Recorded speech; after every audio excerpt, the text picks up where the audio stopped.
All right, I'd like to thank everybody for coming today. If you don't know, my name is Mike Taylor, and I'm the executive director at CPT. Just want to emphasize that this venue here is where we get a lot of our ideas for changes and new things, stuff like that. So by all means, speak up if there's anything that you have questions about or anything like that. I also want to re-emphasize that for our support, we don't charge per phone call or anything like that. So feel free to call, anytime. Susie likes talking to people.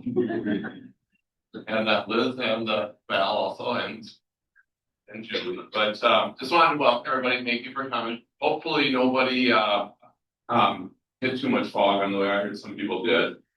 Just some maintenance things. If you haven't been here before, the restrooms are off on the side. I think we're planning on lunch around 11:30-ish. Okay, 11:30, 11:45. And I guess you probably heard it, but we will be recording this. So if you want, a copy of it, or we'll put it on the website. That if you have somebody that wants to see it that isn't here today, or if you want to review anything, we will have that out there. I guess just introductions. Hi, I'm Liz Damon, and I support Minnesota and North Dakota tax. I'm Gillespie, CPT. I'm Susie Hansen. I support Minnesota and live along in North Dakota, and Liz is gone. Liz, Julie, and I really enjoy talking to people on the phone. Valerie has goals of enjoying talking to people on the phone, and a long history of customer service. So we're excited to have your career with us. Hi, I'm Valerie Howell, but I've just been with CPT since May, so a little over 3 months. So I'm learning a lot. Bill. And she's learning really quickly. So I'm Julie Rugg from CPT, and I support Minnesota tax and financial. I'm Tammy Lucky from Whittier County. Janelle Kim from Yellowknife County. Michelle Knudsen with Big Stone. Holly Wellendorf with Big Stone. Lisa Weiss with Kansas County. Deb Bierhoff, Lincoln County. Christina Richmond, Lincoln County. Kit Johnson, Traverse County. Carol Beckman, Carroll County. Chad Van Satten, Grant County. Brenda Eklund, Mille Lacs County. Carolyn Rimple, Cotton County. Mindy Houghton, Polk County. Sandy Erickson, Pipestone County. Amanda Reeder, Norman.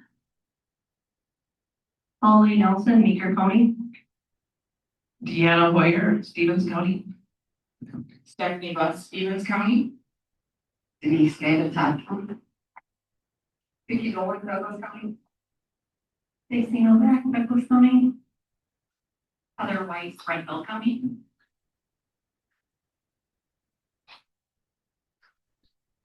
Erica Swenson, CPT. Alex Wendrow, Wilkin.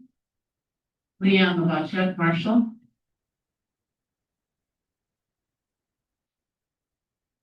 And I'm Monty Struck with American Solutions. And one thing I'd like to add is go ahead and ask questions at any time. We're open to ask them when they come up. So without further ado, though, I think Monty's gonna give us a little update on forums and such. Well, good morning to everyone. It's good to see all these faces. I don't get to see that often, so I like to take advantage of coming to these meetings and see everybody.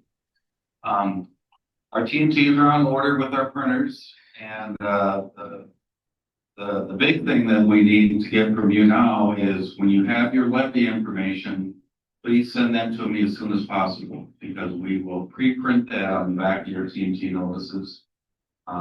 I know the magic date seems to be October 3rd this year, so As soon as we get that information, we'll set it up on the back of the form, shoot you a proof real quick.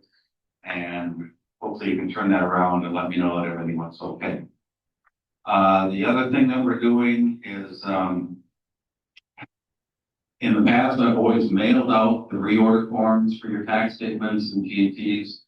I'm getting up to the modern age now, and I'm gonna start emailing that to everybody. So no more bright orange paper or chartreuse paper or whatever. I'm gonna be emailing that to you. And I hopefully be getting that out first part of October or to the middle of October. The nice thing about that is that this will be on a spreadsheet, an Excel spreadsheet, and then going forward in future years, you'll be able to have all the history of what you've ordered and stuff right on that spreadsheet, and we'll use that every year. So, other than that, I thank you for your business and appreciate working with you guys. I've been serving counties for over 40 years, and it's been a real joy. So, if you have any questions, just let me know. Thank you.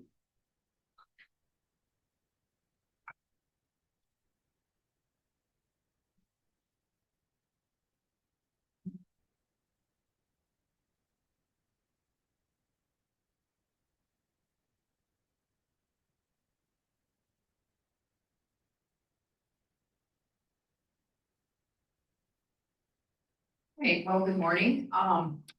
We'll just go through a few of the things that came out on your last tax release. And talk about just a couple enhancements that will be coming for, not for TNTs, because we feel we're ready to go for them, but for our tax scales. So about a year ago, I think, we were contacted by State Assessed, and they were wondering about our codes. Now, I know you don't really deal with these, except in terms maybe of the transmission distribution line module. But wondering about some of our definitions, wondering why we had all these codes, the under 150,000, the 2% that would be over the 150 and such. And I guess after we talked internally, it was like, well, I don't know. I guess because we always used to do it that way. And sometimes that's the answer, and sometimes it's great to take a look and decide if you really, really do need that. So after we discussed it, we decided that over the years, we incorporated other means to handle that break between the 150,000 where you go to from 1.5 to 2%. And I think it had to do actually with the preferential entity. I think that's where it was, what it was all about. But PRISM isn't quite as concerned about that as I think your abstracts. So anyway, the end result, well, there were a couple of end results. And they were bumps and lumps and all of that in the road, but we ended up getting rid of all of the codes on the left. And our assessors have been working diligently to make that change. And then as well, we went through our definitions, and what we really went through was all of our state assessed property and getting that lined up for our PRISM 2 this year. We had to add a couple of new codes. We went through our machinery values to make sure they were on track, and things have gone pretty well for PRISM 2. I'm not going to say that we totally got there, but we're well on our way. So we feel really good about that, and I think our assessors are happier that they feel more confident when they get their spreadsheet on what their values are and how to put them into our system. I think they feel better about being able to do it and understanding it. So a big kudos to our tax team here for helping them along with that. So one of two new laws that came out, only two that affect affected us this year. The first one was, expanding that, new code they gave us last year, which was for allowing homestead on the community land trusts. And, that's our 218 assessment code. And last year, they only let them use a full homestead or a mid-year. That was it. And this year, when they were back in session, they expanded that to give them the blind disabled class 1B. The break on the first 50,000 if they are, if they need that. So that was incorporated into our system, and that should be ready to go.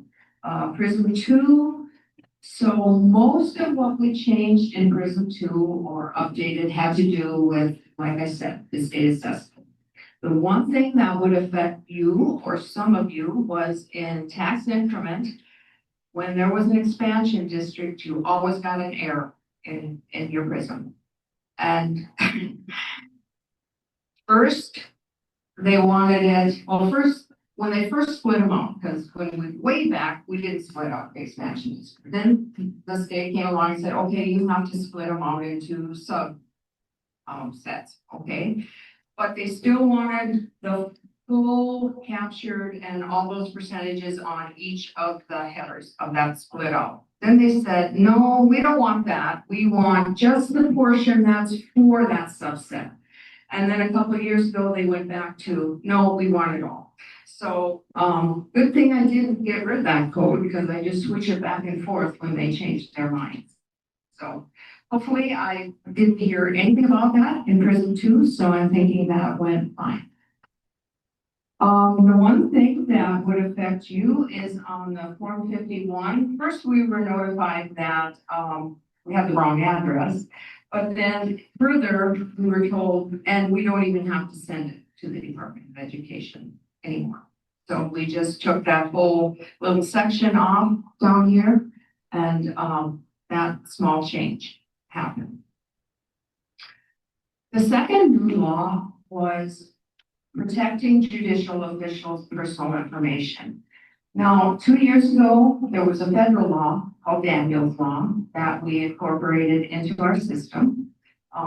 This is real similar. The paperwork may be a little different, but we don't deal with the paperwork, so that part is not for us. But what does in our system, what will affect this is we have a way in taxpayer maintenance to mark a protected official. And once you do that, a couple of things happen. So, if you have a public screen, we will not show anything but a name on that public screen. We added it to our report generator. There's a question in there if this report is, wording, maybe it's called protected official. And if it is, then only the name will show up. No addresses, no section township range, no property address. All of that information will not be there. And the third thing is your tax web. You can go into a program that we have and have them not show up on our tax web. And it isn't that we couldn't get rid of that information, it's the tax statements, which by law have to have that information on them. And so there would be no way to not show the tax statement, which would defeat the whole purpose of that. So that's what, so when this law came out this year, we were, for a change, ready at CPT because of the Daniels Law. That is about all for what has happened. What we know that we have to take care of for our tax statements is the special assessments. There is a small issue with marking them paid up, not for 2026, but if you would mark them up for 2027. We have to relook at that because that is not working seamlessly. It's not right. We have to fix that. We are going to be, I talked about this before, we didn't get it done yet, but we will for tax statements, the tip. We will allow more than, 99 tip districts. Now, what that will mean, that's just really allowing the state code to be different. You still, like, let's say, TIF District 1, you still won't be able in our system to have 2 ones. But those that are retired and are no longer being used, you can have a 1. That was a 1 back in 2007 and is done. You can have 1, but the state code will not be 1. It will be 101 or 201 or whatever you want to make it, because the state code is actually 3 long. So that will work out nicely for us. And then the third thing is, in the past, if you had for prison, the senior deferral, you had to call us. You will be able to input that this year. So you won't have to call us, you can just take care of that yourself. Any comments, questions? As always, if something goes wrong or awry during tax payment time, we will help you and take care of it. Okay, thank you.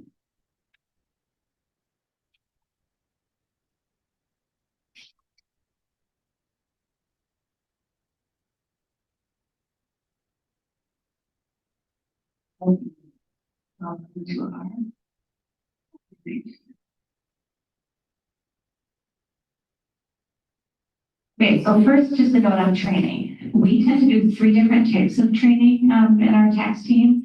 One, we can come visit your county and sit where you are and do training. We might do that for a couple counties for TNTs who have brand new people putting in their TNTs. If you have like a lot of paper that you need to put onto the computer and it's just easier to be in person, we can do that. In general, we find that to be less helpful because if we come for an in-person training, we're gonna spend quite a while. And if we were to train you on like ditches and specials and solid waste, your eyes will start to glaze over. And so what we tend to do is we'll do like a Zoom training for that, where we can see each other, we can screen share, so you can kind of see each other's screens, but it's easier to do it like an hour this day and then an hour the next day, you know, and kind of gets you going as you go and hold your hand through it. We also will do just over the phone training. I hope you all know, like, do not feel bad picking up the phone. It's called job security. And calling us and asking and say, here's what's going on. We are happy to do all 3 of those for you. And we are building the number of people we have to help. So by all means, reach out. If you call and I answer the phone, just so you know, you are always on speaker right now because we have 2, I think of them as new people desks, and they're on either side of me. So you call, I put you on speaker, they learn right along with you. Okay, the next question, before we dig into like me explaining things to you, well, I'm gonna explain and ask for feedback. The homestead file, before we had your PTR file, that had a lot of your tax information, and then we had the duplicate homestead file that had the assessor tax information, and the state combined them into one and called it the homestead file. You submit it twice because you submit it for real estate and mobile homes, and it has auditor and assessor information. What we learned this year is that if you submitted your homestead file and you got feedback, I can't think of one time where it was auditor information that feedback was about. It was assessor information that the state was balking at. And then we had situations where, you know, the auditor's doing it, but it works for you because we have you support, we have you submitting it. The assessor's not ready now to do it, but we actually have to get information from them. And so through all of this, we think we should have your assessors submitting this homestead file. The only downside to doing this is that it kind of falls in with your timeline. And so they are waiting on you to do this. I have a suggestion. I'm going to show you top secret only pursues documentation. This is off of the Excel spreadsheet that I have that tells me like when I'm sending out certain sequences. And this date is kind of like a general date that I have just to keep them in order. So you can see at the top, sometime in the middle of March is my goal to send you your homestead file. And then after that, like beginning of April, we send you that. I call it like the spring sequence in my brain where you're kind of going back and forth auditor and assessor's offices. And I kind of want, and then at the end of it is the mobile home homestead file. So if you look at this, the gray lines are assessor sequences and the white lines are auditor sequences. If we incorporated the real estate homestead file into this sequence, then we tell your assessor, we make an assessor sequence. We tell your assessors you have to wait until your auditor is done with their tax statements and all of that data before you submit this homestead file. Kind of like we tell them, like right now, we say before you change your timeline up to your current year, you have to make sure that your, well, really it's removing the old year mailing file. You have to make sure that the homestead file is gone. You can't get rid of that old year until you've submitted your homestead file. So now, instead of telling them that you have to wait for that step 2, we tell them you have to wait for that homestead file sequence. Running the homestead file, you guys probably did it this year, it's just taking an option and then submitting it to the state. But the feedback we get is about social security numbers, which we had a lot of assessors not willing to dig through the files, auditors digging through the file, and then seeing people's social security numbers that they really shouldn't be seeing, not really knowing what information they're looking at, and having to go to their assessor anyway. Is there anyone who thinks, no, I think we should keep the homestead file? Or do you have a different suggestion about how we could submit this or pass it along?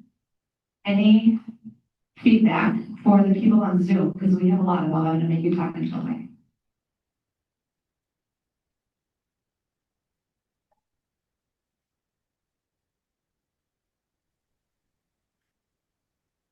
When you had your assessors meeting, did you propose this to them? I did not. And that was on purpose. Because you guys are the ones that did this, and we wanted to talk to you first. We will meet with the assessors again in December. And I do not plan to, if there's any assessors on, close your ears. I do not intend to ask them. I intend to tell them. Like we gave it to your auditors, but because it's actually your information, we're giving it to you.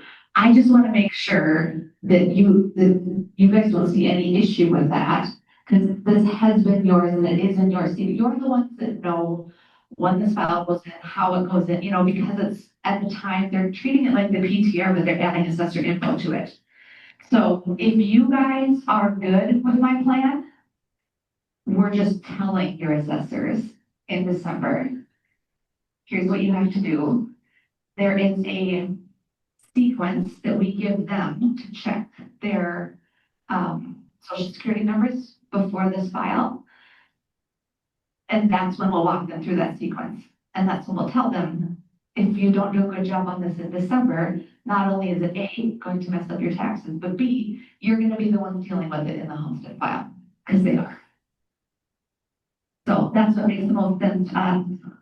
I did not bring it up in August. Assuming you guys are good, we'll bring it up in December, and I'll tell you what goes on in January. Sound good? Okay. Okay. It really is just a matter of office efficiency, because you're taking 2 high-level people who are paid a lot, wasting a lot of time going back and forth. Right. Exactly. This is something where if we give it to the assessors, they can take care of all of it. But if we have it on you, then like now you and the assessor are tied up trying to get this. Why are we doing that? Let's not do that. Okay. Question. Oh, question. Are you sharing the screen? I can't see it. Am I sharing the screen? Oh, thank you for that. No, I am not sharing my screen. Remember we were having IT issues? Okay. That's actually just Susie's brain IT issues. Hold on. Thank you for saying that.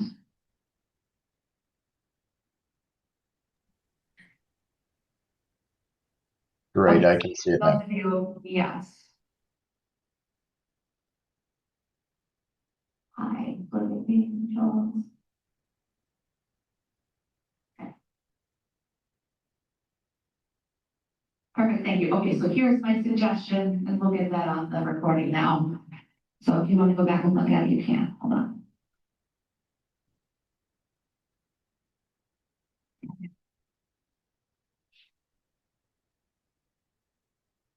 Okay, so onward and upward, we're going to walk through tax prep and calc 1A. If you noticed, this one is kind of new in our tax prep and calc 1. We didn't have this before, but we ran into issues around present 3. So we tacked this 1A on at the beginning, this power lines and tip district. You will want to have walked through 1A before you get your assessor's final PC calc abstract accumulation abstract for T&Ts, and proof it again before you get it for tax statements. Because we're making sure you have your power line data and your tip data correct, which is going to affect your tax capacities and your taxes. The first step for all of our tax prep and calc 1 sequences is the split parcel check. We found out that a lot of counties didn't know it existed. It's in your custom options menu in the auditor's office. And you can run it for all of your parcels, but we recommend running it 4 chunks at a time. So before you do power lines, check your power line parcels. Before you do tax increment, check your tax increment parcels. You can put a date range in here, and it saves your previous date range. So if you run it for, January through May, then next you can run it for May through October for all of them, and make sure you're keeping up with your splits. The parcels that you see on this listing are the parcels that, like, when you did a split and you pressed like F2 to save old information, that triggers it, I believe, to show up on this listing. So you're getting the original parcel, and you just want to make sure that if it had a power line on it, if it had TIF, if it had a ditch, special assessment, etc., that you went into those subsystems and changed in those subsystems. So this is like the prep step for each one of our sequences that we suggest you run. Before I dig into power lines, we did a lot of work with our assessors this year on power lines, and I learned a lot about like what people do and don't know. So just to back up and talk verbiage, from the state's perspective, they use power lines as a generic term that means all their transmission and distribution lines. All their transmission and distribution lines are power lines. You see red, it says all power lines. This is according to the state of Minnesota.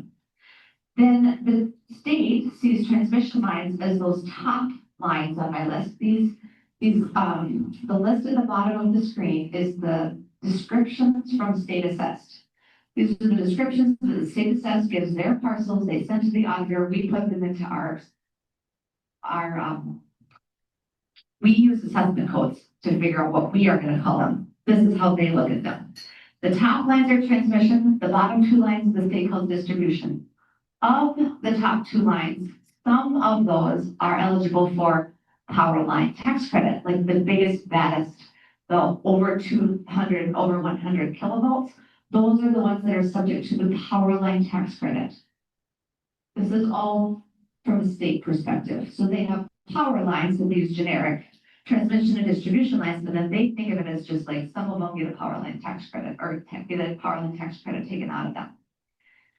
If we switch over to kind of the way we think about it in our subsystem, we call our transmission lines the lines that go into our transmission distribution line subsystem. Those are all the lines that are taxed at a countywide tax rate. Those are going to be all the blue lines below. All but 2 of those lines that the state calls power lines are taxed at a countywide tax rate. In order to get them at a countywide tax rate, you have to put them into our transmission distribution line subsystem. In inquiry, they're going to be called transmission lines. That's why we kind of call those, that's what we call your transmission lines. What we've discovered is that for all of you, unless you have an unorganized township in your county, all of your transmission lines are going to be 421s or 454s. Those are our assessment codes. The only way you get a transmission line or like a countywide tax that's not a 421 or a 454 is if you have unorganized townships in your county. Lake of the Woods is our only county with unorganized townships. Then we think of power lines as those that are subject to the power line tax credit. The ones in the middle that have red around them, those are the ones that are subject to the power line tax credit. So when we say transmission lines, we mean all the lines in blue. And when we say power lines, we mean the lines with the red around them. Because we're talking countywide taxed power line tax credit. Does that kind of make sense? This is why it gets confusing. Because when you go to the state, they're talking over here. And then when you come to us, we're talking over here. Like they're talking real world, we're talking how does this affect your taxes? Okay. So today I'm going to talk to you about power lines. Power lines are your 425s. For everyone with power lines, they're going to be your, and I'll walk you through this, they're going to be your type 1 lines. Those will all be 425s. They can also be 428s, but when we talk to Jesse from State Assess, there are only like a short list of them in the state and none of them are in our counties. So for us, they're all 425s. So now we're going to dig into power lines. Anyone have questions before I dig into like what I'm calling power lines? Our power line subsystem is dealing with the power line tax credit. When you go in and you put it, and I'm not going to walk through that sequence here, I'm just going to explain to you what these are because we, in working with your assessors, we have 3 counties who don't have anything in their power line subsystem, but have 425s and didn't know they did because we didn't have, because the state couldn't talk to the state, blah, blah, blah, blah, blah. So finally we got everything ironed out. So we have counties that are learning about power lines and how they work.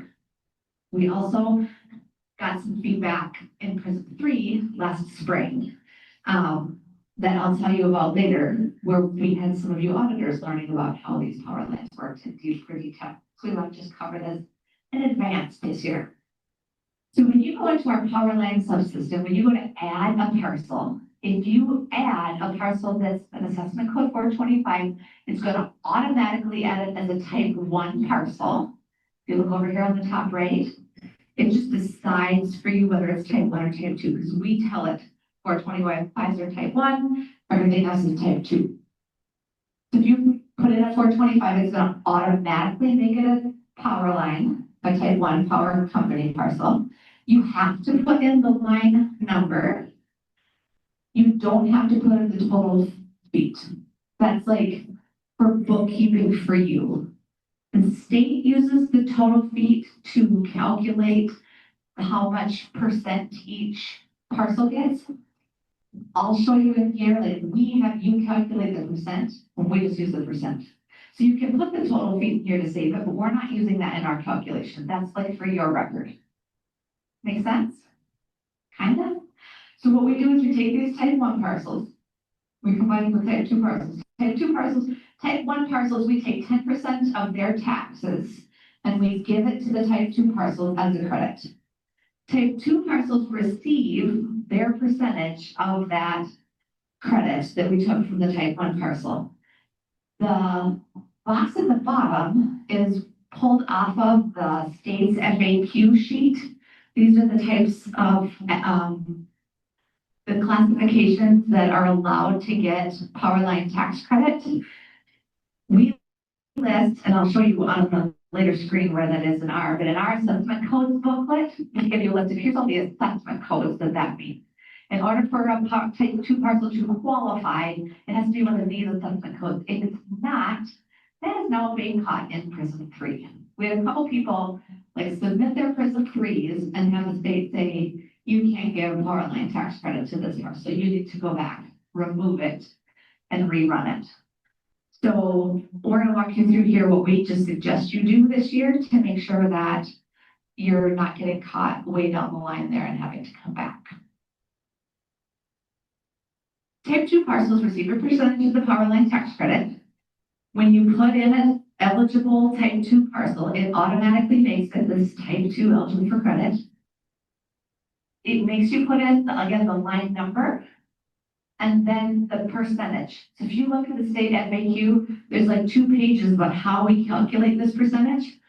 Our system has you calculate the percentage and put it in here 4 decimals. And then we just take that percentage and use it. The acre field here is optional. It's required for parcels that are over 40 acres. And it has to do with the maximum credit. So I'll show you on the next screen what that means. But we take like, here's the credit, that's 10% of the type one's tax. Then of that credit, we give whatever percentage is in here to this parcel. And that's like its power line tax credit. Then we say, is it over the maximum? And if it's over the maximum, we decrease it.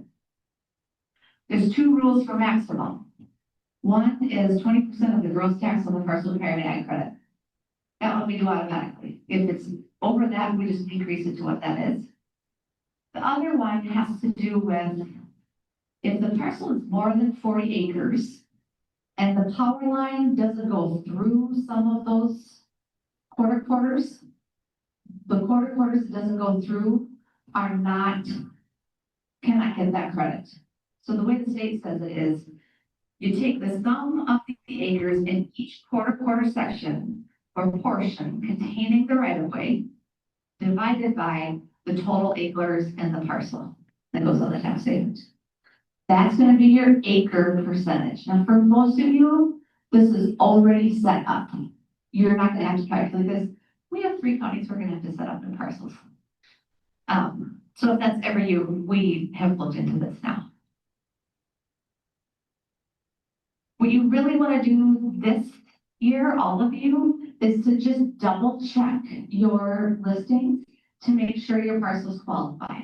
So if you go to the power line subsystem and you list your parcels, which that is in your sequence, you're going to want to look not necessarily at the type 1 parcels. You probably actually do, because some of them might not be 425s anymore. In general, those are not going to change, but your assessors changed like almost all of their state assessed codes this year. So you probably actually, now that I'm standing here, want to look at the type 1 parcels, make sure those are 425s.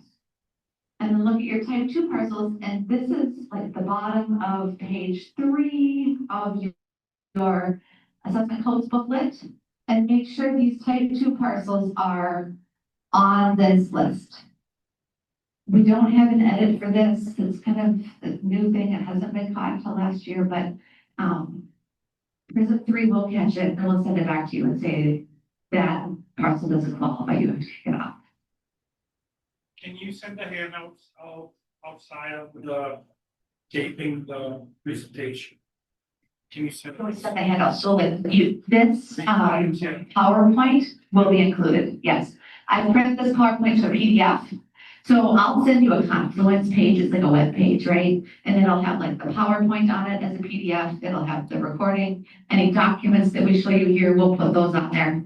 Yes, so you can go and like look through these slides again and use them for reference, absolutely.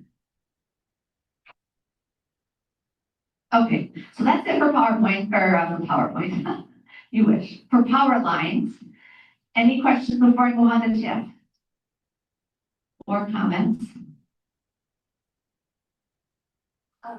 Just not to scare anyone about getting a Prism file back. Are they the to be adjacent land or something? We have 3 of those parcels every year that are exceptions.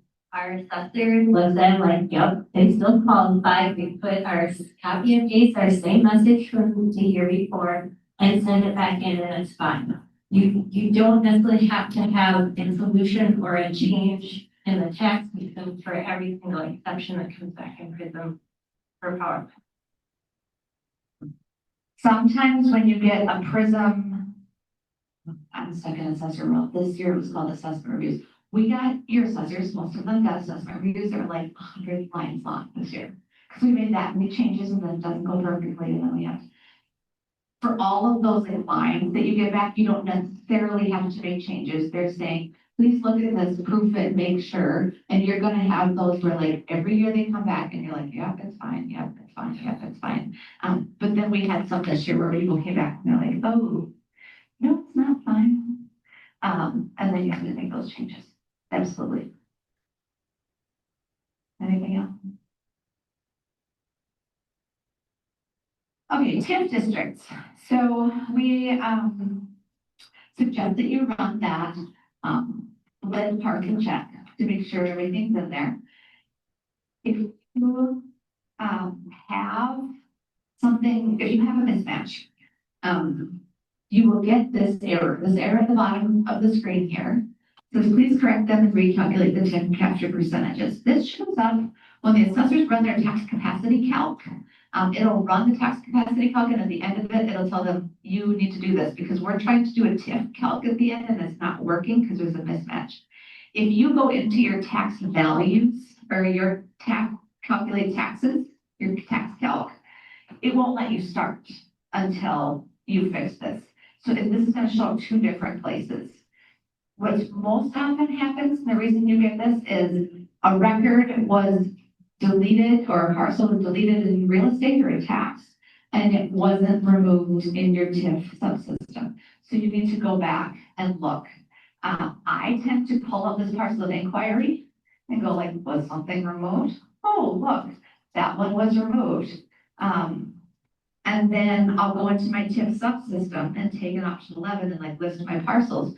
You're not gonna, if you have a parcel that's removed in tax, you're not gonna be able to pull it up in parcel maintenance because we're pulling from tax. So if it's not in tax, it's not gonna be there, but it will still be on your listing. So if you run a parcel listing and it's on your TIF parcel listing, but it's not in tax, that's your mismatch. That's the most common situation we see. So the sort of correct method is first, you're going to edit this info in your TIF subsystem, and then you're going to make changes in real estate.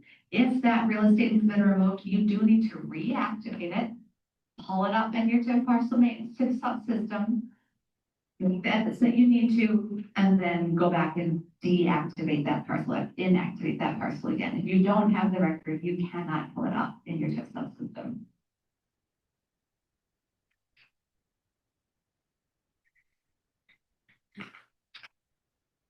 I think that's it.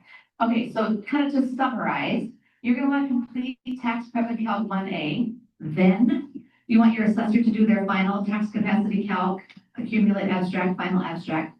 Then you're going to clear out your rate file and work through your T&Ts or your tax prep and calc 2. That's not necessarily true for tax prep and calc 1B and 1C, but that is true for 1A. It's part of the reason we kind of split them out. Questions or comments on TIF before I move forward? Back on the TIF codes over you're expanding for the states. You're gonna adopt that state code. How is that gonna help us if we have, say, 2 number 5s, we wanna run a report by TIF district? Okay, back on the TIF, allowing for more TIFs, for more TIF districts, right, for more than 99.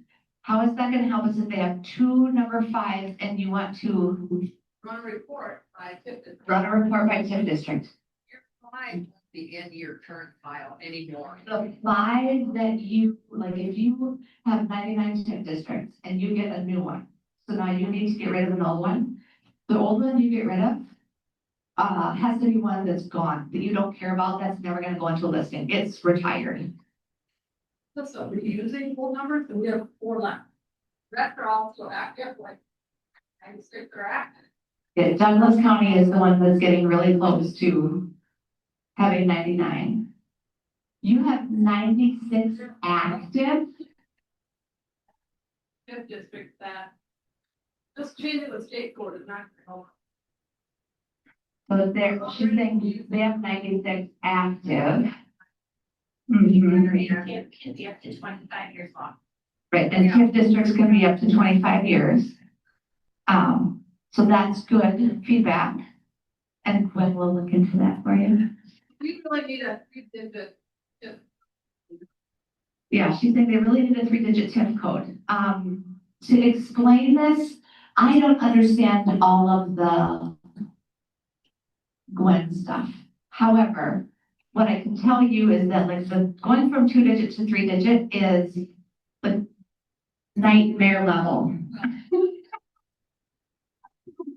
Gwen thinks I'm being dramatic. I think she's overly competent and capable.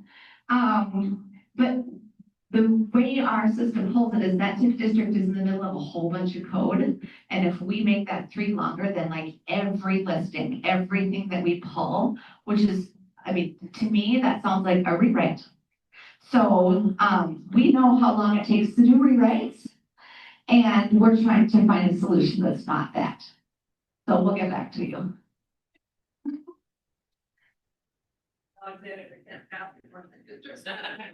Yeah, we could just send a letter to your counties, like, you're not gonna be allowed any more TIF districts, thank you. That would not go over well. Anything else before we move on? All right, 1B is ditches and solid waste. okay, so I'm looking at your data. 8, and then I go right to 29. And then I go to 33. And 36. Yeah, Gwen's wondering where this is coming from. Do you want to talk about this now or then?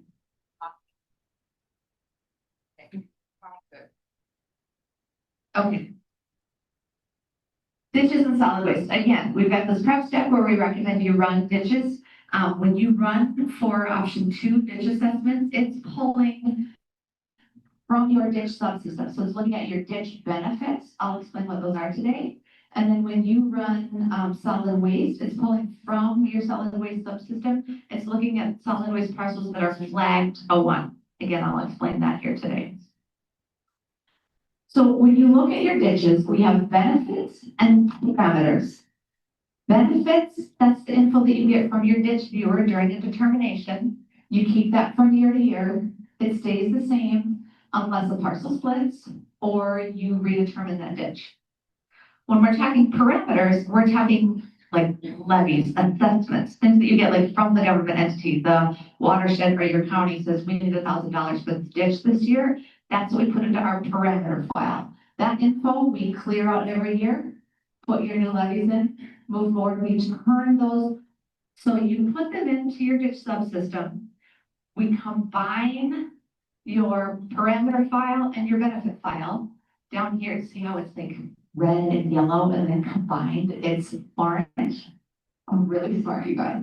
So we combine them here to make ditch special assessments. When we do that, we send them over to the special assessment subsystem. So if we're talking about ditches that were assessed in the past, we're actually dealing with them in terms of special assessments. When we're talking about the ditch subsystem, we're talking about our benefit file and the current levies or assessments. So let me walk through this a different way. Benefit versus parameter. If you have $100 assessment, you're going to put that into your parameter file. In your benefit file, you've got 3 parcels in this ditch. One is getting $100 in benefit, the other is getting $250, and the third is getting $650. So your total benefit on this ditch is $1,000. If we combine that with your total assessment being $100, those orange numbers are the assessments on each individual parcel. That's what gets sent to your special assessments and goes onto their tax statements.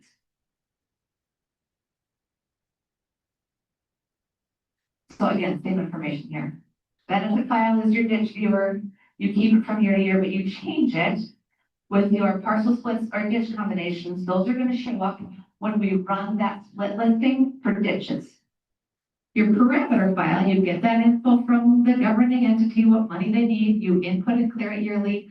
We push that into special assessment. If that's a multi-year assessment, that's not going to be in your special assessments file. If you have a split on that, that's going to pull in your special assessment listing. So if you have a ditch that has a 5-year assessment and like a year into it, that parcel splits, that's going to show up in your ditch file and in your special assessments file because it has a ditch benefit on it and it now has a special assessment on it. And you're going to have to maintain those separately. you're gonna maintain them the same way. I mean, if it splits 70-30, you're gonna split the benefits file 70-30 and the assessment 70-30. You have to do it twice. Okay, so step one of our ditch, or the ditch, sequence is list and maintain your benefits file. You're gonna make any changes that you saw in the prep step. You can also use your benefit file to see all the ditches in your county. We see people trying to go over here and do this parameter file listing to see all the ditches in their county. That's only gonna list the ditches that are in your parameter file that you're levying for this year. To see all the ditches in your county, you're gonna take that option 12. And if you list by ditch, and then you say you want totals and totals only, you're gonna get a listing like this.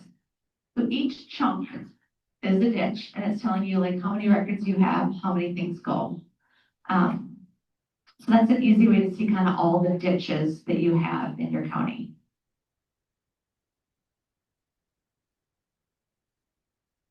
When you are maintaining benefits, you take option 2 and you pull up our benefit maintenance screen. You need to have in there the original benefit amount. You can have acres or not. You have to have the benefit amount. That's what we use to determine the levies. You can put this description 1 and description 2. Those are like by record, by ditch record. And we tend to do ditch records by quarter, so you have a lot of ditch records on a parcel, right? And then this ditch description, if you change this description for one benefit on that ditch, it will change for all of them. That's how you like name your ditches and can keep track of them. You can go in and do that. If you have a redetermination, I mean, it says this in the sequence now, but we have a way to upload this information so you don't have to put it in one at a time. We just want to make sure we walk you through that the first time. So if you need to like upload a redetermination for a ditch benefit, or if you have a huge special, we have ways of uploading those. Contact us and we will get you that information and walk you through it. When you're in that ditch benefit, you can also take an F4 to change the status. So the default status is A active. You can also take a D to delete it. The E and the N are the odd ones, the ones that are not as easy to understand. If you mark it with an E, that means it's not part of the calculation and it's not going to get an assessment. This is excluded. There's actually no benefit here. If you mark it with an N, it's going to be part of the calculation, but we're not going to create the assessment. Say, you know, this is a county ditch and the county's not going to pay the county. That's how you do it in your county. Then yes, the county, that parcel benefits from it. We want it to be part of it. We're going to pay our part, but we don't want to create a special and send ourselves the tax statement. You could mark that parcel or that record as an N. It would be part of the calculation, but it would not create an assessment. Your special assessment listing is going to be short that amount for your levy. Okay, another couple options we have on our ditch subsystem menu is our edit listing and our reorganization. To me, they kind of go hand in hand. So if you run a 6, it's going to show you what things you might need to fix. And if you run a 20, it's going to get rid of those things. So let me show you. If you run an option 6, benefit file edit listing, it just runs this benefit file edit listing. And what it does is it says this parcel number, it's going to tell you no name found. Usually means does not exist. So maybe you didn't upload and that one was fat fingered. Maybe it was deleted and that got missed. But this is going to show you what is out there that you maybe want to look at. You can still probably like pull it up in inquiry and see what that looks like. Make sure you move it where you need to move it. If you run an option 20, we do a benefit reorganization. We're going to remove all those parcels that don't have all the benefits that are attached to parcels that no longer exist. So you can see here, if we do the reorganization, it's going to remove all the records and then it's going to give you an edit listing that says, here are the records that we removed for this parcel that no longer exists. Anyone else have anything to add about that or how they use it in their county?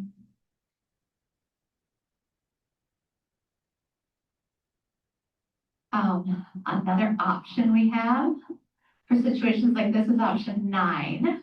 You can assign benefit to a new parcel. Now, the parcel has to exist in order for you to do that. You can't pull up a parcel that doesn't exist. But if you get to this before, say you have a combination, you can pull up this 9 and pull up all of these. Combined, actually, we're getting rid of this parcel and half of it is going to that parcel and half of it is going to the third parcel. And you put in the new parcel numbers here for the parcels that they're going to, and we just move that whole benefit.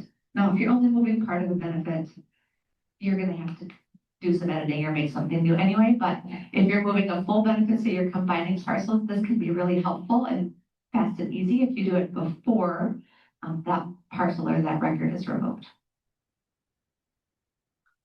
Okay, so that's kind of benefit file. Now if we move on to parameter file, when you pull up your parameter file, here's what it looks like. We recommend that the first thing you do at the beginning of the year is list your parameter file from last year. If you don't have that listing, take an option 11 so you know everything that was in there. And then come in here, take an F6 and clear it out. Because these were your 2025 assessments. You don't want to mix 25 and 26. You want new, you're going to put in your new assessments for this year.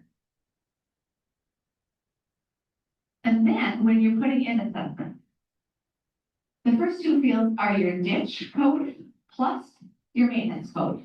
So you can levy for this ditch multiple years and have multiple special assessments going on because your special assessment is going to be your ditch code plus your maintenance code. So if your ditch is 8701 and your maintenance code is 6, then the special assessment is going to be 87016.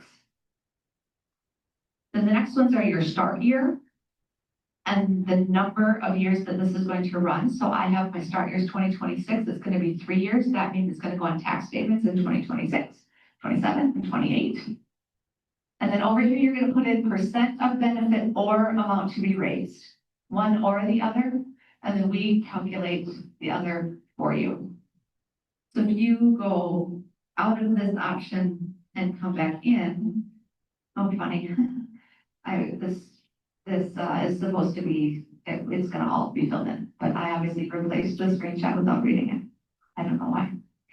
So, but if you go out and you come back in, then it'll fill in the percent of benefit, the amount to be raised, the total benefit will be here for you. So then you just go down and you put in your ditches for the year.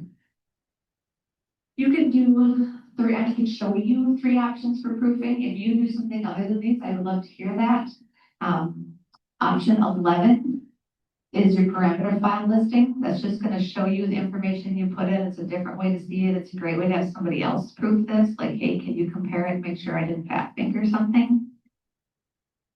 Option 12 is a benefit file listing. In order to see this, you would do you want assessment amounts? Yes, you can only get assessment amounts for ditches that are in your parameter file. Then do you want ditch totals? Does it really matter? Usually you do. And then do you want totals only? No. Then we're going to print all those individual benefits. And because I said selective, I'm going to be able to pick what ditches I want. And here you put in the ditch plus the maintenance code. So I've got my 87016 in there, not just the ditch benefit, but the maintenance code. Okay, and then the third way, I'll show you what that looks like. But the third way is take option 7, create ditch special assessments. When you're in here, you can either print your special assessments, which means like run a lifting, or you can take one of these, which is going to create them. So before you create them, you can come in here and take a 1 and get a listing that shows you what this is going to look like. And again, if you do selective ditches, you're putting in your ditch with your maintenance code. Tough to see, but we will put these slides on. It gives you the same information, but a little different. So here in the benefit file listing, we're seeing our ditch number here, and our create special assessments is showing it to you here.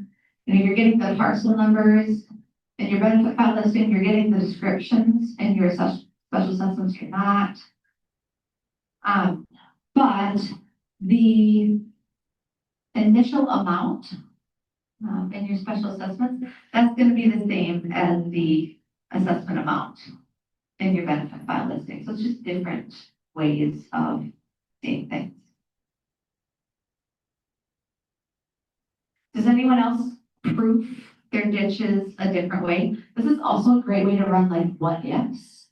I get somebody saying, because you can do this for like just a selective ditch, right? So like your county board wants to know, what's it gonna look like for taxpayers if we pass this amount? You can go and you can run this and you can say, here, this is what it's gonna look like for taxpayers, and give them like a number of different options. Let's see, you have to back up to the primary file list, because your assessment amount, you might not come out based off of whether you used an E or an N. Right. And that, for that, and I guess that, I have a question for the group in terms of that, with using the E to exclude altogether. So for like PNR, because they're not gonna pay that tax statement. So whether you use an E or an N, counties have benefits on county ditches, they're not the same entities, so counties have to pay. And so our highway department usually takes that bill and toss it across their bill. About Yeah. the E and the N, yeah, because the longstanding practice when I came into my county and then I perpetuated it is E to exclude. But that also means then that I'm redistributing that entire amount onto other landowners. Yeah. And pretty sure, Glenn, if you can remind us, wasn't the E something that my predecessor requested? Marty. I think she asked for the E. And that's one of those. But so this is like a 25, 30-year thing. The N, that being no special, leaves them in the calculation, just does not generate a bill. And so what is everyone doing? So you're saying that you don't use ends because if they're not paying, they're not, otherwise where are you gonna get that money? You're not gonna bring in your full levy for that ditch. What are other people doing? Right, the E. Cause that was short. She's, The N was short. E excludes it completely. For Oh. N is part of the calculation, but then it's not part of the I get assessment. So then your assessment, Yeah. so if you use an N, we're gonna calculate for all of them, but then when you do the create to special assessment, that N is not gonna be there. So your special assessment is gonna be short that amount. I believe there's at least one county where the county pays their part, but they send it differently. Instead of generating 10 tax statements, they just send one bill. So in that case, they would use the N because they don't want to do 10 tax statements all to the highway department. They just tally that amount up and send them a bill. That's a county by county basis. You're still getting that money. But you're talking about for DNR land and land where like, they're not going to pay that bill. So you're not sending them the assessment, but now your levy is short. Does anyone how do people use the E's or the N's? So for us, the E is US Fish. Because they truly don't pay. But our DNR does pay our ditch assessment, so lucky Big Stone, I don't know. Yeah, they could do US Fish. That seems to be happening in a lot of places. DNR will pay, US Fish won't. That if you use the E, you're gonna generate. If you use the E, then you're still generating your levy with all the other parcels that are in there. Probably shouldn't say this, but we do things really goofy. And this was pre-me 18 years ago, 19 years ago. Our ends are for our townships, Minnesota DOT, our county. I build the state, I build the county. But for our townships, I add that as like rate type 11 and I spread that on the township. Now it's pre-me, so I've always just continued it. I don't send them a bill when they pay me. Basically, the taxpayers of that township pay it. I'm probably alone in that, but that's the way it always was. So instead of billing the specific parcels on that, oh, instead of billing the township for that ditch, you spread it out among the taxpayers of the township for that ditch. Interesting. We might go do something like that, 'cause I know. This is for Will County, I think we might do something similar to that. Because I know the ditch Duke does send bills to the township that's separate from the tax payment.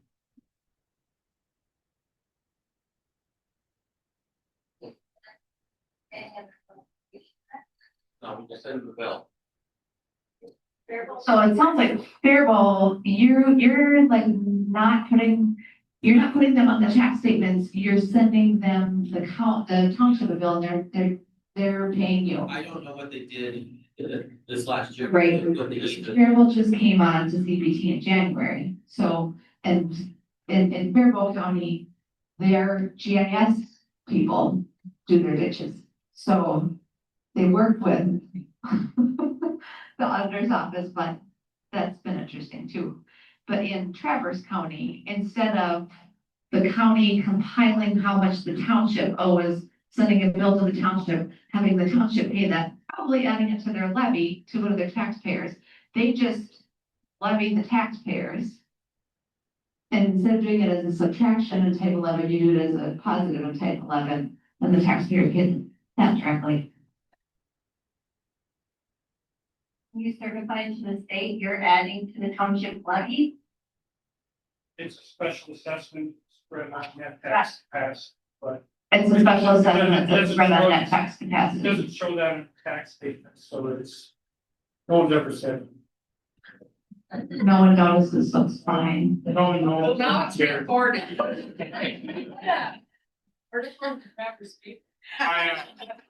My county auditor before me. My county auditor before me, who was there for 30 years, says that the auditor before him invented this system or whatever. And so who am I to change things? I mean, you're totally backward or, with odd until you're cutting edge. Then you never know. A lot of our township, we were more like Faribault County before I came on, and I switched them to all staying within the tax system. And a lot of the townships now, they put an ACH on with us that tax bill automatically gets paid in 2 halves within the year, and pretty seamless, so. And for, if you're doing it through the township, you could have one parcel in that township that has like all of the benefits for that township on it. So they're not getting 10 tax statements for all their little pieces. They're getting that one tax statement, but then you don't have to send a separate bill to them. That's basically their one tax statement is their bill. Mhm. And who knows what options were through the old system, but I'll definitely have to, I call them their ditch girls. They've got these 2 ditch girls. I have me on speed dial.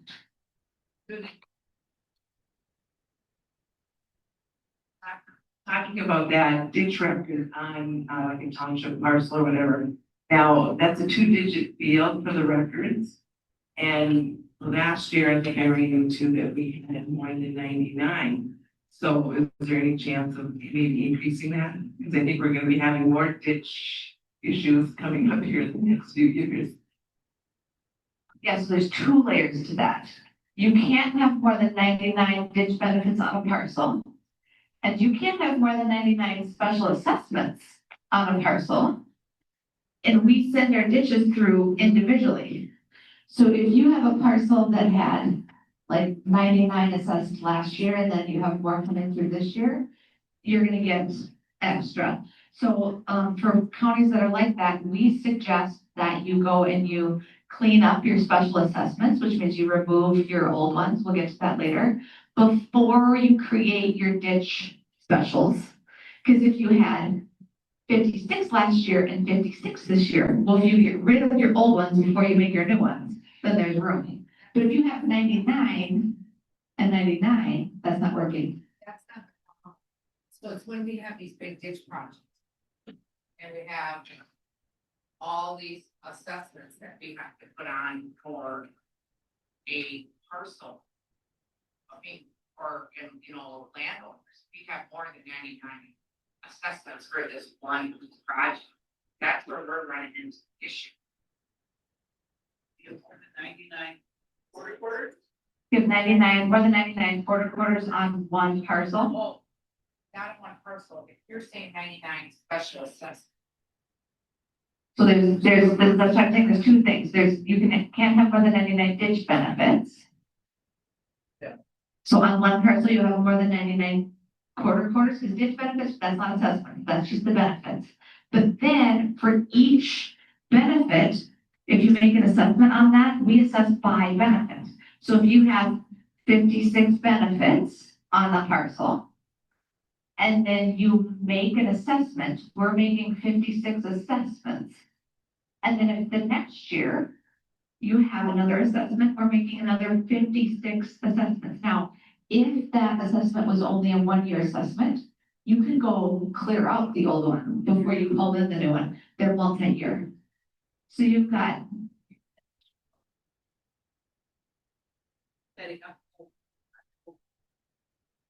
yeah, so if you have an issue, because there's lots of levels of this and how we would fix it, where the issue is, I think the issue tends to be more the 99 special assessments than the 99 ditch benefits. You rarely have more than 99 quarter quarters on a parcel. If you do, maybe like make it a, you know, you're talking like a township parcel where you combined, do a little less combination, right? It's usually the special assessments. And I don't know if that's something that has been thought of now or in the future, or allowing more than 99 special assessments because of these ditch benefits that get made into individual special assessments. Right, when you have a parcel that has like 4 different ditches and then multiple quarter quarters on each ditch. That's what. But then are you assessing each of those ditches every year? You know, so how much, but when you run into that, like what's really helpful for us figuring out how to fix something is examples. I want to come see it in your files. So before you fix it, call me, let me remote in and look. So we can see what the issue is, because it, you know, what you see is like the simplified version. Behind the scenes, there's always like more going on than we think. That is something that's come up. It's never been a big enough issue to be changed, which is not to say we wouldn't in the future, but we could use more input about like where the actual issues are. I'm getting off topic here a little bit, but when we're talking about ditch benefits splits and your special assessment splits. Yeah. For all of you that are sitting here, when you have a split of a ditch parcel, who's determining what the benefit is of that parcel? In your counties. Yeah. I take current benefits and calculate it based off 50, 75 acreage. Acreage. You split the benefit percentage based on acreage percentage of the split. We use our viewer, because of course, sometimes just because 50 acres isn't necessarily the benefited acres, you don't know that based on the split. And so our viewer would give me what goes with which parcel based on the split. Yeah, well, we did, he retired now, so I have to find a new one, but, which will probably be my county engineer. But, yeah. Actually, the actual split, maybe you could We've all been going through our redeterminations, and at this point, we have to go back to those ditch viewers to have them actually split out thousands and thousands of dollars of benefits. And so I don't split the special assessment until after the ditch viewer has told me to split investments, and then I prorate it that way. So each year when you run that listing, then you send those in your viewers. They come to my office. I call and text and set up appointments and go through all of our split. They sit with me for probably 2.5 days. I was doing the same. Just historically. I was going to say historically where if you had quarter work and they broke out 5 acres in a building site, right? And it was just, 35 acres here, 5 acres there. And yeah, it's getting more, you better not keep doing that. And I was just wondering what everybody else is doing. That's how I'm still doing it too. I'm literally going. Well, that's what I'm currently doing until I Right, run my listing this year and then like, gonna be not my problem, somebody else can give me the benefit. it's a huge job. So it sounds like getting a ditch viewer on contract with the county to come in and get paid to give their professional opinion is the way of the future. So I kind of do a hybrid. I've got ditches that are 60 years old and I've gone to the watershed many times and they're just split it. Fortunately, a lot of the new ones, then I go to the watershed and they have better information. They're able to split it for me. So it's kind of a hybrid. And it probably depends on whether the county is responsible for this ditch or whether the watershed is responsible for this ditch. What your options are too. One thing they also have to consider is the owners or the buyer and seller can also tell you, if it's just the building site, a lot of times the farmer will say, yeah, keep it with the land, it doesn't really. So you don't have to worry about sending it out and getting it done, but that doesn't happen very often. And then 10 years down the road, somebody else buys that property or buys that land, and they say, well, I have full benefit of all of this, and it's not. Yeah, but it was the buyer and seller agreement at the time. They get the say though for the specials. Not the benefit. The benefits can't be upgraded upon by buyer and seller. So there was discussion here that like 10 years down the road, when somebody tries to buy that property, now you have an issue that's being split. And Janelle is saying that agreement can be in place for a special assessment, but it's not legal to do that for the ditch benefit. The benefit has to go based on true benefit. I have had several people try to put their agreements in deeds to be recorded. And they want to tell me that, well, I want 1/3 of the benefits and they get 2/3. And we have an opinion from our ditch attorney that says you can absolutely not do that. And so whatever agreement prior new landowners have is outside of your tax system. At least that's what I have from my attorney to fall back on. It's one of the deeds that tried to do that was a retired attorney, thinking they could just put whatever junk they wanted. So talk to your ditch attorney. It's attorney. If you want a ditch attorney, there are lots of people in the room who have ditch attorneys and could give you a reference. Really? I know. I might.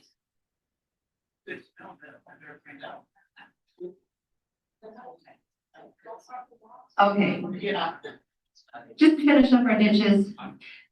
Once you feel good about your ditches, you can take option 7 again to create special assessments. Keep in mind, option 1 gives you a listing, option 2 creates special assessments, option 3 gives you a listing and creates special assessments. Every year we have somebody who calls, why are my special assessments there twice? I just ran option 1, 2, and 3 once each.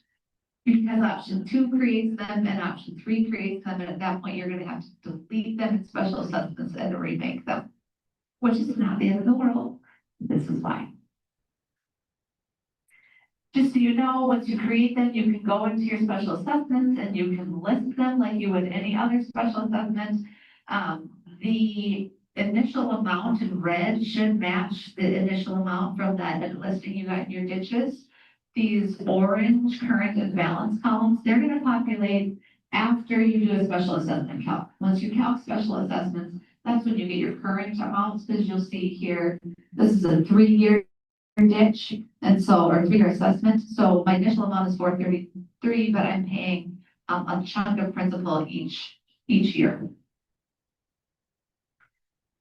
The last, one of the last things, option 10 in your ditch subsystem is to reset paid up flags.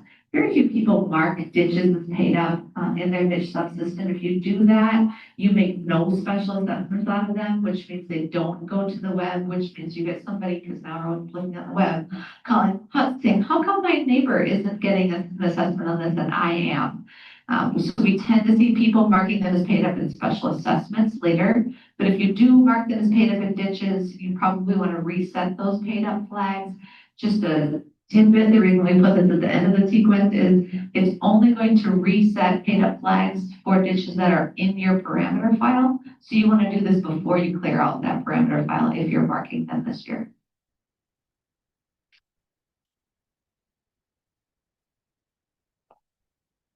Throw back to Herb County. You mentioned that, so for ditches for paid up, so there's a difference between if you mark them in special assessment versus ditch, and we should be doing them in both, or just one, or this will clarify, this would clarify the ditch portion of that.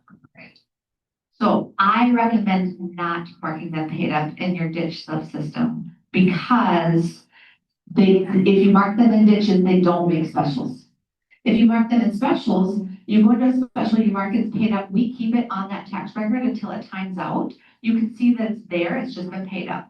If you mark it up in ditches, it never goes through. The only time that we see people marking these as paid ups or that I've seen is when like Forest Hills County redetermined all of their ditches last year, every ditch, and allowed people to pay them up.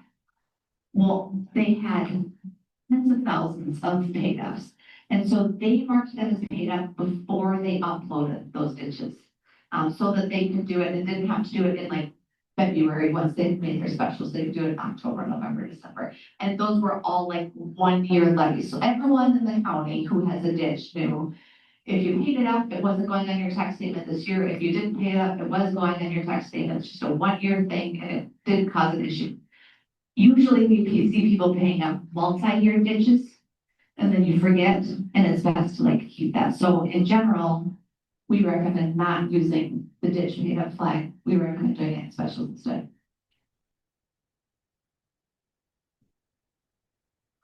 I just want to kind of know, in our county, we do, well, we have all old ditches, but I think we have one that was redone.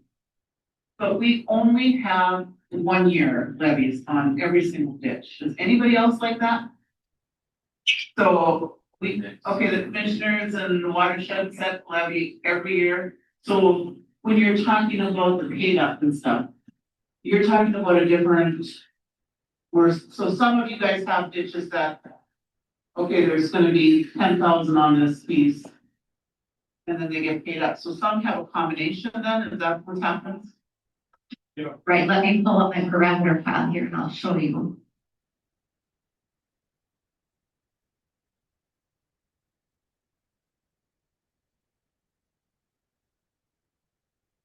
So when you're putting in your parameter file, all of your ditches are going in as 1 year levies. Yeah. That's less common from my experience. A lot of ditch levies are 1 year levies, but most counties have some multi-year levies going on where there's like this big thing and we're gonna pay it off over the next 5 to 10 years. So if you do that, then you can do that in your ditch subsystem and you would put this as a 3-year levy, and then it makes a special assessment that'll run for 3 years. It's up to you how you do that, but I would say most ditch levies are 1 year levies, but most counties have some multi-year ditch levies in there. It may depend on what your ditch inspector wants to have for funds. Our retired ditch inspector, he used to wait until funds were in the negative.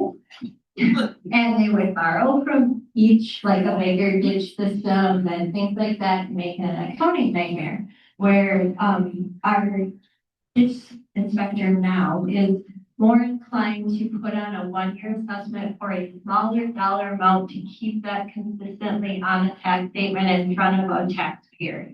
Instead of coming back that they have to do a project and suddenly now they have to have, like there's a cleaning done.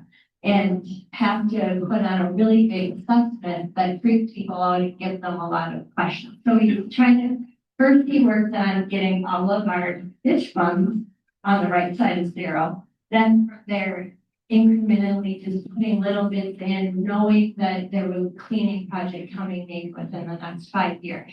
That then was less painful for a taxpayer. And I will say too, like if your watersheds are upkeeping your ditches and are levying, often they're keeping the year-to-year amounts and they're just sending you every year the 1-year assessments. Where if your county's keeping it, then instead of you having to keep it multiple places, we just stick it in your special assessment subsystem and manage it that way. Maybe to help clarify a little bit, I don't know, at least in Douglas County, our 1-year ditch assessments are typically under this maintenance costs. Our multi-year are like ditch liens that are recorded with the county recorder. That way, when people buy and sell land, they can track the whole, they can, title company feel. And then you have to do, lien releases as those get paid out.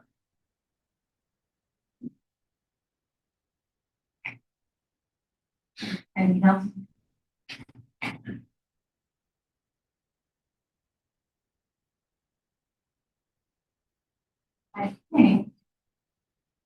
Okay, so paid up flags.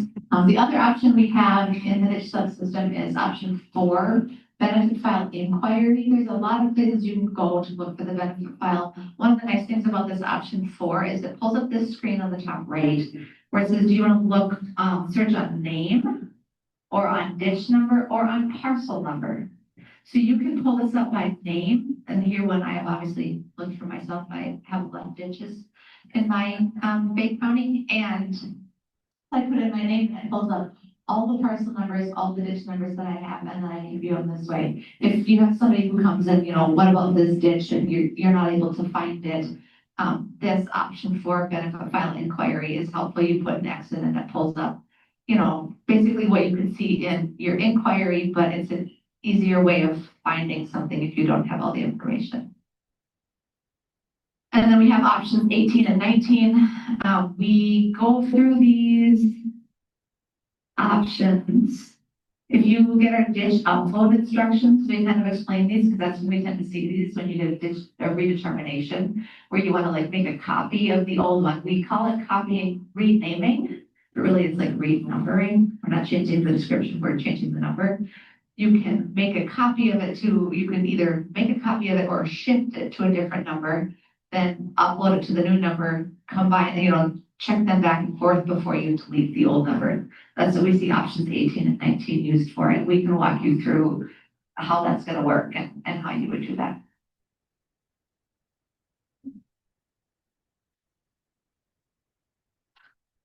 Okay, so it's 11:30.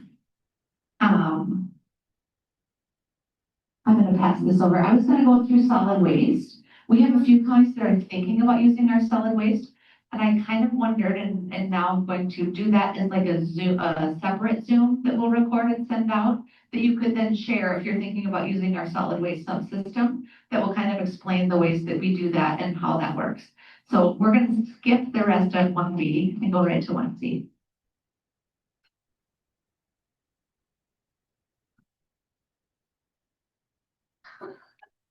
Okay, we're supposed to have lunch in 15 minutes. Do you want to power through for 15 minutes or do you need a bathroom break? Just do it. Anyone not just do it? Just do it. Okay.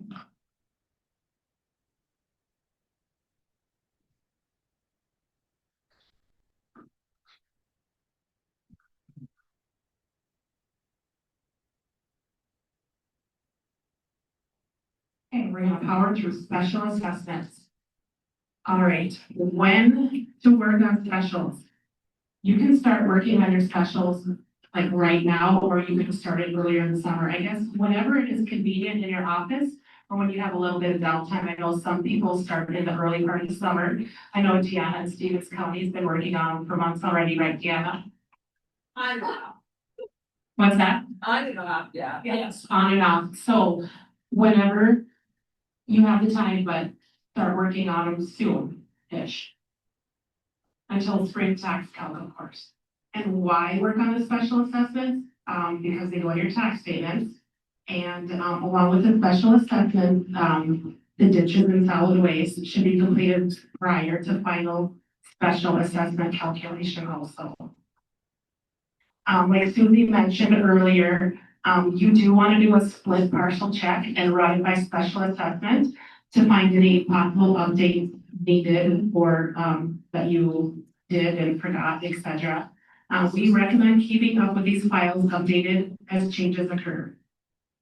Again, that's in menu tax M20, the custom options menu, and then menu tax C20, option 19, split description listing.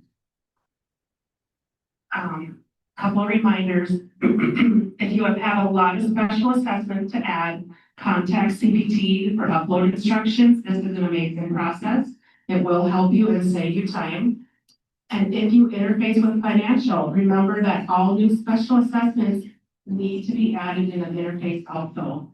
If you do not remember to do that, you will, when you're doing your IFS interface, you'll be stopped in your tracks. So then Julie will be contacted and she'll have fun helping you with that. So again, contact CPT for assistance. Before you begin, you want to do a couple things to prepare your files. And again, no one can be in the tax billing system when these two processes are happening. The first one is backing up your tax files. The question that you'll get is, do you wish to do an online save for your tax files?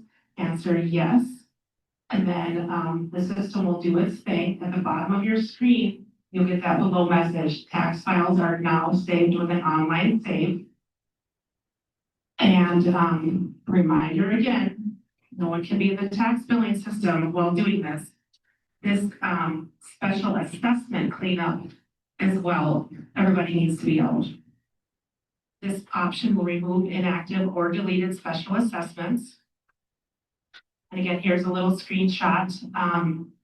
And it says enter the next payable year, make sure you enter 2026. Paid up and minimal balance records.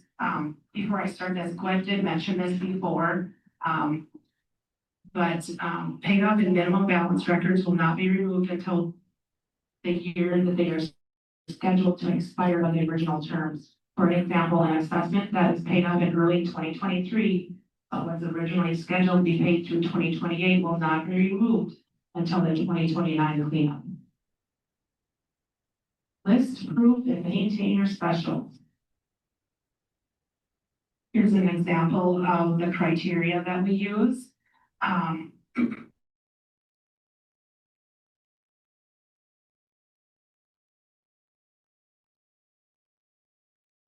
Make any changes to your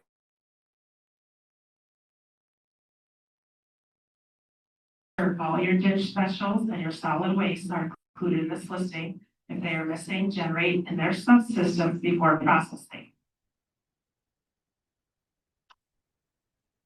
Maintaining specials. Option number 1, input your parcel number. And if it exists already, you can do an F2 and you can see a listing of the specials that exist already. It's kind of handy to see that if you can't remember your parcel number or you mistyped it, etc. You can easily search for it. If adding a new special, leave that record number field blank and it will assign the next one. If maintaining a special assessment record and putting the existing record number in field exit to pull up assessments. Just to give you a little bit of background on the specials, it is a 5-digit code used to identify special assessments. The usable range is 0 to 89999. Do not use a code greater than 89999. The year started is the payable tax year the assessment started. The year covered is the number of years over which the assessment will be paid, limit of 999 years. Extra months and days is, the interest is to be applied in the first year only. An entry of 12 or less assumes extra months. An entry of 13 or more assumes extra days. If extra days are needed under 13 days, enter 901 through 912. Example, 5 extra days is entered as 905. Also, you can use a negative number of days if you need to calculate for less than a year by a certain number of days. Example, adding 332 days would be 33 with a negative sign. The installment flag, F2 to see all your options, 0 is the default. Deferred principal, 0 equals no deferred principal. 1 through 8 is the principal is deferred. 9 will defer the principal indefinitely, same as the deferred interest. 0 is the deferred interest. 1 equals the first year, but interest applied to extra months. 2 through 8 is the interest is deferred, and 9 will defer the interest indefinitely. And here's an example of the page. Doing F11, if you see your function keys on the bottom, allows maintenance of current due fields. It must be used after last calculation of special assessments or with a 9 install flag. Otherwise, the info you type will be overwritten during special assessment calculation. Another function key, F4, will reactivate or inactivate a flag or a record as paid up. Inactivated assessments will be removed during the next cleanup, which was step 2 above. Use this if you wish to remove and remake an assessment. The paid up assessment will continue to show until originally scheduled to be removed, but with 0 payments and remaining balance of 0. Use this if someone pays off an assessment completely, but you want the web, etc. to show that it was assessed. When paying up a parcel, you'll be asked to enter the effective year and put next payable year of 2026. F10 function key will show your amortization schedule for the current record. And then going on to your special assessment edit. This is just an edit listing of deleted parcels with remaining special assessments will generate and fix any listed parcels. It's just a process that runs. It's not a process that you have to do criteria for. Calculate your special assessments. Option number 3. This may be run as many times as you like. The final run will be what shows on your tax statements. Choose all or selective townships and the year that the principal and interest is being calculated. 2026 is our year. Minimum balance is in whole dollars. If remaining balance for an assessment is less than this amount, the entire balance will be billed to be paid up this year. This field may be left blank. And we can't stress enough calculating your special assessments. Do it often, do it regularly, try not to forget, because it is a big deal. I work with North Dakota Tax, and there was one special that got missed one time, and it was not fun fixing tax statements after. Not me, but Gwen had to assist with that process. And we talk about it every single year, but seriously, calculate and list often. Like Val used to say, calculate, accumulate, list. They all go together. Kind of like peanut butter and jelly, right? List to improve your specials. Option number 11. List again and proof using the current columns. These are the amounts that will work or that will show on your tax statements. To correct any issues, use special assessment maintenance, option number 1, and recalculate, which is option number 3. Then run and prove the listing again. List special assessment cards and schedules. These are optional. I'm not sure what counties up here use those, but they are options 13 and 14 on menu SAM 020. To correct any issues, use the special assessment maintenance which is option number 1, and recalculate option number 3. Then run and prove the listing again, should you have changes. Other special assessment options, option number 6 and 16. 6 is special assessment number name maintenance. And 16 is the list special assessment number changes. This listing details what changes you just made with option number 6. So in my example above, you can go ahead and change the description in there. Also, option number 8, special assessment field change rename. Option number 2 allows you to renumber an assessment. For example, a code of 774 can be renumbered to 775.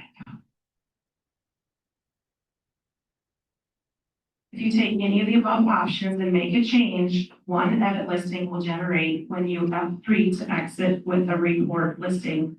All parcels changed during the edit and what they were changed from into.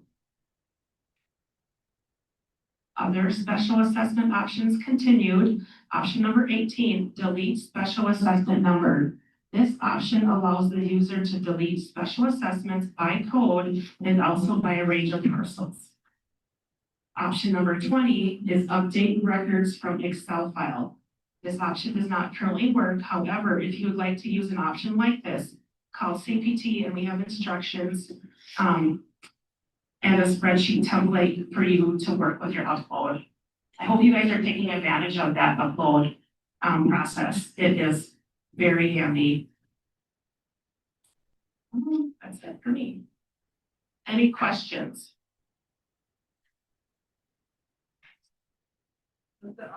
Has to be in a certain format. We, on that format, Does the upload have to be in a certain format? on the upload, we do have a template that we'd like you to follow, and we can provide that to you.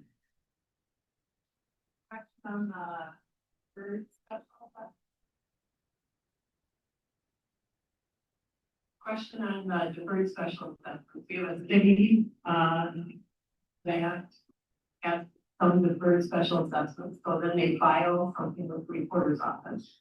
Now, when they get paid, the taxpayer goes to the city. And does the city have to file something with the recorder to stop that deferral? And then we also get a copy of that? I'm seeing nods around the room. That's more like an internal county thing that we don't see here, but I'm seeing nods around the room. Yes, our county they file them in recorder's office, and then before the lien is released, like a satisfaction. Then they also rely on us to calculate like the back interest. You know, when they're deferred, they may have they specify in the document what the interest rate is. And so at the time that they are ending the deferral, I think most all of them have something. The senior citizen deferral is that they're responsible for back interest on that. So then what I've done is I activate the special assessment to get to the point that they're gonna pay it off if it's still within the payment schedule. If not, then I have to do it by hand. So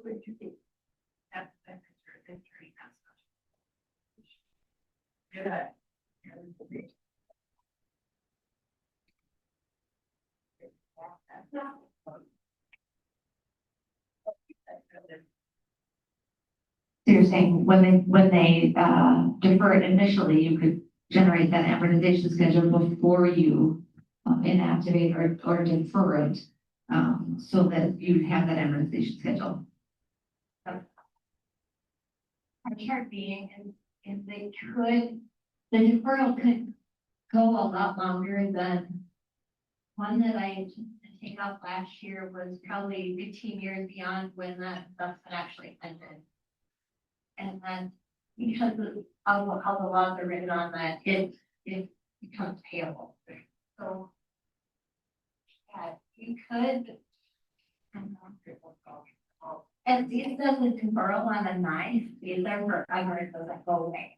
when the rest, like, oh, So if you inactivate it, it's gonna go away when we do the cleanup, but if you put those nines in there, it's sitting there for you to use or not use if you want to in the future. we also use an installment line. Because in our county, we allow partial repayment, which then we have to make a spreadsheet separately. And so where it shows the current principal, interest, and balance remaining, I have to enter those each year. So I run a report generator to pull up all of those that are on the installment 9, and then get the spreadsheet then update, because the current principal interest print on a tax statement, so, from there, so. Installment line means you're maintaining the current principal interest. If you have questions about that, you can ask Janelle or call us. If you want a little, like, lunch and food person.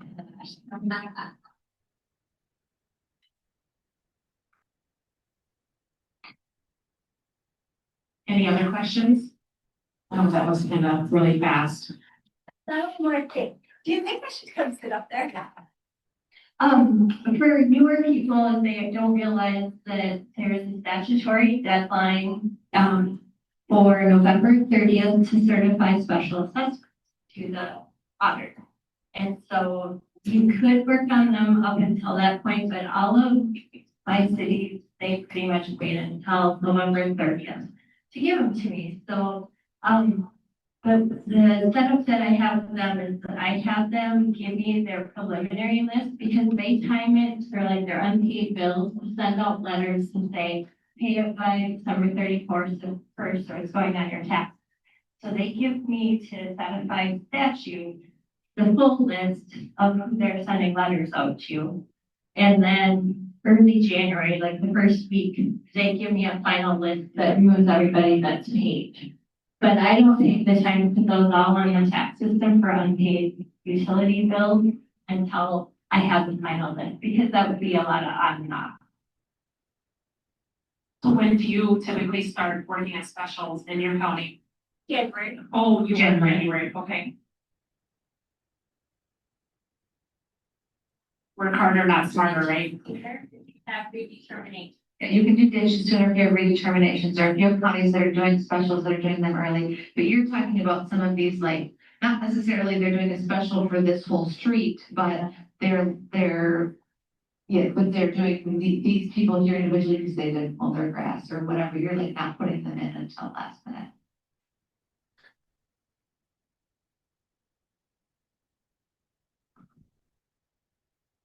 Having worked at a title company before, I worked in the county, we do try to get our special assessments keyed in by December 31st, because then when you have title companies that call for closings in January, you have that information available to give them, because if they reach out to that local city or township and say, what do you have for pending uncertified assessments, they're gonna think they already certified them to the auditor, so they're not gonna report.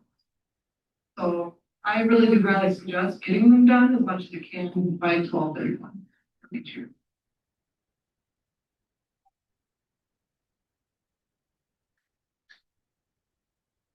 It's lunchtime. It's 11:45, 11:52. So we'll circle back, we have at least 45 minutes, so maybe a little before 12:45. And finish this afternoon. We're gonna dig into TNTs and then do what we thought was going to be the group discussion time, but it turns out the whole day was gonna be group discussion time, which is great. So if you're here, grab lunch. If you're not here, no, we'll start again around 12:45 or maybe a few minutes before.